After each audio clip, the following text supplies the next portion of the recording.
वर्ग करण्याचं काम माननीय साहेब खासदार असताना त्या ठिकाणी करण्यात आलं. तेव्हा आपल्या बरोबरीने साहेबांनी नांदेड जिल्ह्याचा सुद्धा विकास केलेला आपण त्या ठिकाणी बघितलेला आहे.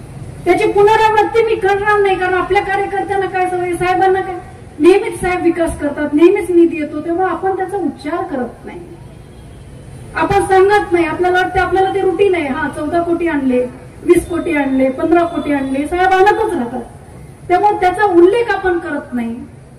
पण विरोधकांनी 50 लाख जरी आणले तरी पण 50 कोटी आणले इतपत त्यांची भाषणं आपण आजकाल सगळ्या सोशल मीडियावर बघताना आपण बघतो. आपण का सांगत नाहीत, साहेब का सांगत नाहीत? कारण साहेब हे सांगतात की तुम्ही माझी मंडळी आहात, तुम्ही माझी लोक आहात, त्यामुळे तुमच्यावर उपकार केले नाहीत. मी जर काही निधी आणला, तुमच्यासाठी काही रस्ता दिला, बुद्ध विहार दिला, एखादा सुशोभीकरणासाठी काय दिलं, रस्ते बांधले, पीएससी दिल्या, ग्रामीण रुग्णालय दिलं, एअरपोर्टला त्या ठिकाणी विमानं सुरू करून दिली, आज जलजीवन मिशनचे प्रत्येक योजना गावागावामध्ये केंद्र शासनाची योजना आहे, नॅशनल हायवे, बायपास कुणी आणला? साहेबांनी आणला. पण कधीही आपण ह्याचा ओवापोह केला नाही, कारण साहेबांचं हे मत आहे की जनता माझी आणि मी जनतेचा. त्यामुळे तुम्ही साहेबांना मदत केली तर तुम्ही साहेबांवर उपकार करत नाहीत, आणि साहेबांनी तुम्हाला मदत केली तर साहेब तुमच्यावर उपकार करत नाहीत. इतकं प्रेमाचं आणि सलोख्याचं नातं आपलं आणि साहेबांचं त्या ठिकाणी आहे. तेव्हा आता जे कोणी नवीन आलेले आहेत किंवा लोकप्रतिनिधी आहेत आताचे, त्यांना तुमचं आणि साहेबांचं नातं कळायला अजून 20 वर्ष तर कमीत कमी लागतील. रक्ताची नाती कदाचित ते असतील, पण जीवाभावाची नाती इथं बसलेली आहे. आता बगडेताईंनी भाषण केलं, भाऊ म्हणून साहेबांचा उल्लेख केला, मुलांचे मामा म्हणून त्या ठिकाणी उल्लेख केला. ताईंशी रक्ताचं नातं नाहीये, पण निश्चितच ताईंशी प्रेमाचं नातं आहे, जिव्हाळ्याचं नातं आहे, आणि असं प्रत्येक नातं साहेबांनी प्रत्येकाच्या मनामध्ये निर्माण केलेलं स्थान आहे. तेव्हा आपल्या सगळ्यांना मी या ठिकाणी विनंती करणार आहे की लोहा शहराचा विकास कुठल्याही पद्धतीनं थांबणार नाही, मतदारसंघाचा विकास कुठल्याही पद्धतीनं थांबणार नाही, यासाठी साहेबांनी सातत्यानं प्रयत्न केलं. एक सुंदर उदाहरण काल प्रवीण दादा बोलताना त्यांनी दिलं की आपण ज्या झाडाखाली बसलो त्या झाडाची उंची आपल्याला झाडाखाली बसून कळत नाही, ती पुढचा माणूस बघते आणि तो म्हणतोय अबा बाबा केवढं मोठं झाड आहे. त्यामुळे आपले साहेब असल्यामुळे आपल्याला त्यांची उंची कदाचित कळली नाही, पण मंत्रालयामध्ये आपण गेलं असेल तर चिखलीकर साहेब म्हणजे आदरानं नाव त्या ठिकाणी घेतात, कुठे मिनिस्टरकडे गेलं तर आदराने नाव घेतात, नांदेड जिल्ह्यात कुठं आपण प्रवास करू लागलो, बसनी करू लागलो नाव घेतात, रेल्वेनी करू लागलो नाव घेतात, विमानाने. चिखलीकर साहेब म्हणजे अरे बापरे लोकनेता आहे, त्यांचं काम वेगळंच आहे. म्हणजे ही भावना प्रत्येक कार्यकर्त्यामध्ये, प्रत्येक लोकांमध्ये त्या ठिकाणी निर्माण झालेली आहे. आणि आताची काय परिस्थिती आहे, आताचे आमदार जर मंत्रालयात एखाद्या डिपार्टमेंटला जाऊन आले, भेटून आले की ती डिपार्टमेंट मधला अधिकारी म्हणतो की हा याला आमदार करणारे किती शहाणे असतील. म्हणजे तिथं सुद्धा कंधार लोह्याची बदनामीच होण्याचं काम त्या ठिकाणी चालू आहे, किंवा यांना जरी जनता निवडून देत असेल तर जनता किती शहाणी असेल. अशा पद्धतीनं वक्तव्य त्या ठिकाणी सातत्याने आपल्याला ऐकायला मिळतं. लोकप्रतिनिधींबद्दल वेगळं बोलण्याची काही आवश्यकता नाही. सगळ्यांनी 5 वर्ष सगळा त्यांचा खेळ, सगळं आपण त्याला एक प्रकारे नाटक म्हणू शकतो, नाटक केलं. आमदाराची भूमिका वेगळी, त्यांच्या पत्नीची भूमिका वेगळी, त्यांच्या मुलाची भूमिका अजूनच वेगळी. हे म्हणतं मी निवडणुकीला उभे राहतो, हे म्हणतं मी निवडणुकीला उभे राहतं, हे जाऊन अजित पवारांना भेटतात, ते जाऊन शरदचंद्र पवार साहेबांना भेटतात, दोघे मिळून दुसऱ्या दिवशी राहुल गांधीचं स्वागत करतात. हे आश्चर्यच आहे नाही का, आश्चर्यच आहे.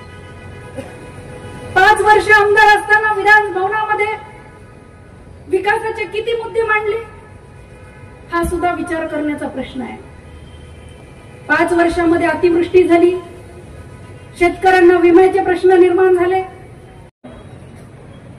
आमदाराची भूमिका वेगळी, त्यांच्या पत्नीची भूमिका वेगळी, त्यांच्या मुलाची भूमिका अजूनच वेगळी. हे म्हणतं मी निवडणुकीला उभे राहतो, हे म्हणतं मी निवडणुकीला उभे राहतं, हे जाऊन अजित पवारांना भेटतात, ते जाऊन शरदचंद्र पवार साहेबांना भेटतात, दोघे मिळून दुसऱ्या दिवशी राहुल गांधीचं स्वागत करतात. हे आश्चर्यच आहे नाही का? आश्चर्यच आहे. 5 वर्ष आमदार असताना विधान भवनामध्ये विकासाचे किती मुद्दे मांडले हा सुद्धा विचार करण्याचा प्रश्न आहे.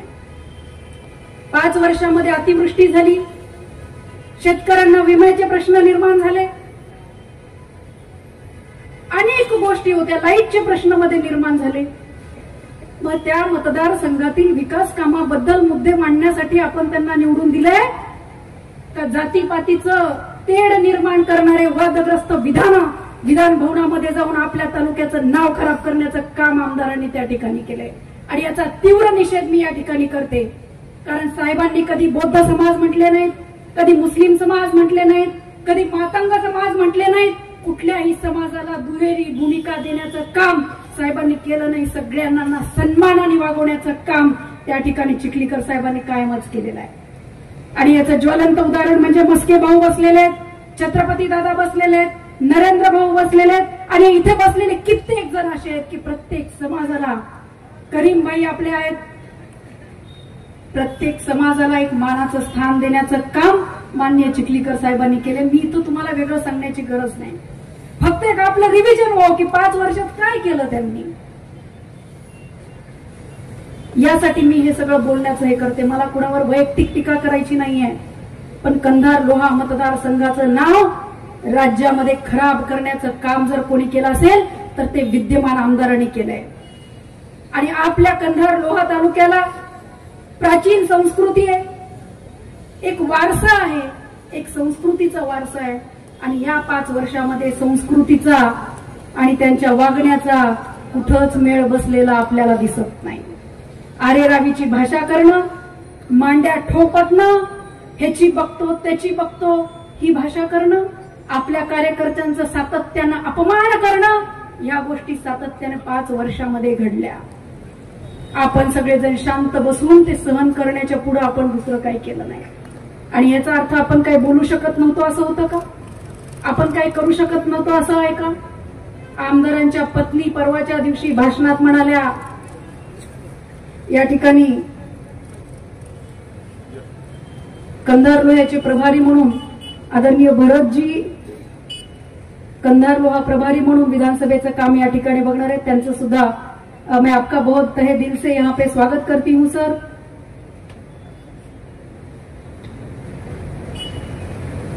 आमदाराच्या पत्नी म्हणाल्या की आम्ही खूप विकास कामे आणतो, पण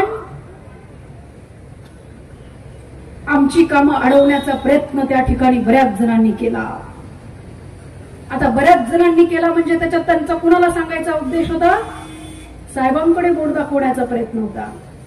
कारण साहेबांकडे बोट दाखवलं नाही तर टीआरपी मिळत नाही, प्रसिद्धी मिळत नाही, लोकांना कुतूहल असते काय म्हणले असतील आपल्या साहेबांविषयी किंवा काय म्हणले असतील ते त्यांच्याविषयी. आपल्या सगळ्यांना चिखलीकर साहेबांची ताकद माहिती आहे. चिखलीकर साहेबांना जर त्यांची कामं बंद पाडायची असले तर त्यांचं एकही काम मतदारसंघात साहेबांनी होऊ दिले असते का? होऊ दिले असते का? बोला की.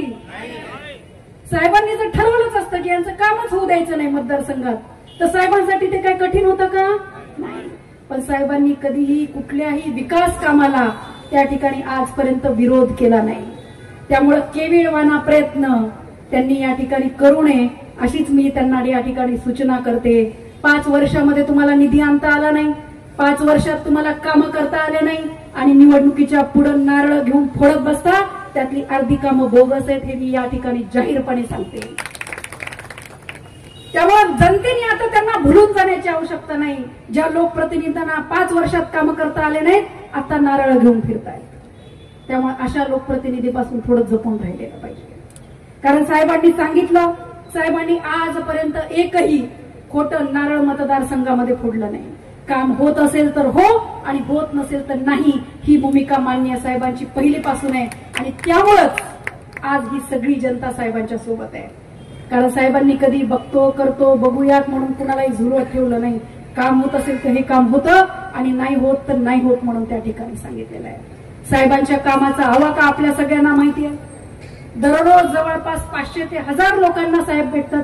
एका मिनिटात एका माणसाचा प्रॉब्लेम सॉल्व्ह करणारे साहेब. त्यामुळे आपल्या सगळ्यांना खऱ्या अर्थाने आपण सगळे कुटुंबातले आहात. त्यामुळे साहेब काय आहेत हे मी तुम्हाला वेगळं सांगण्याची गरज नाही, पण इतकंच सांगेल की हे आपले सगळ्यांचे नातेसंबंध आहेत. त्यामुळे जातीपातीचे राजकारण साहेबांनी कधी केलं नाही, आयुष्यात ते कधी करणार नाहीत, ह्याची ग्वाही या ठिकाणी आपल्या सगळ्यांना आहे. त्यामुळे अशा नेतृत्वाला जपण्यासाठी, अशा नेतृत्वाला मोठं करण्यासाठी आणि अशा नेतृत्वाचं यांच्याकडून कामं करून घेण्यासाठी आपल्याला पुन्हा एकदा माननीय चिखलीकर साहेब यांना या विधानसभेमध्ये आशीर्वाद द्यायचे हे मी या ठिकाणी सांगते. प्रत्येक जणांना वाटेल साहेबांचे कार्यकर्ते गावागावामध्ये आहेत, आपल्याला काही कमी नाही, साहेबांनी निधी दिलेला आहे, साहेब तर कसे पण निवडून येतील, साहेब कसे पण निवडून येतात. पण आपल्याला साहेबांना भरगच्च आणि भरघोस मताने त्या ठिकाणी निवडून आणायचंय आणि त्यासाठी प्रत्येकाने आपापल्या गावामध्ये त्या ठिकाणी प्रचाराला सुरुवात करायची आहे हेच या ठिकाणी सांगते.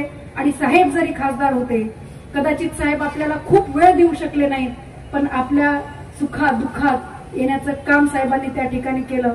साहेब जरी खासदार होते तर प्रवीणदादा विधानसभेचा प्रमुख म्हणून त्यांच्या माध्यमामधून आपल्याशी संपर्क साधणं असेल, मी स्वतः कंधारवाड्यामध्ये वेळ देणं असेल आणि आमचे सगळे पदाधिकारी. त्यामुळे इथं बसलेले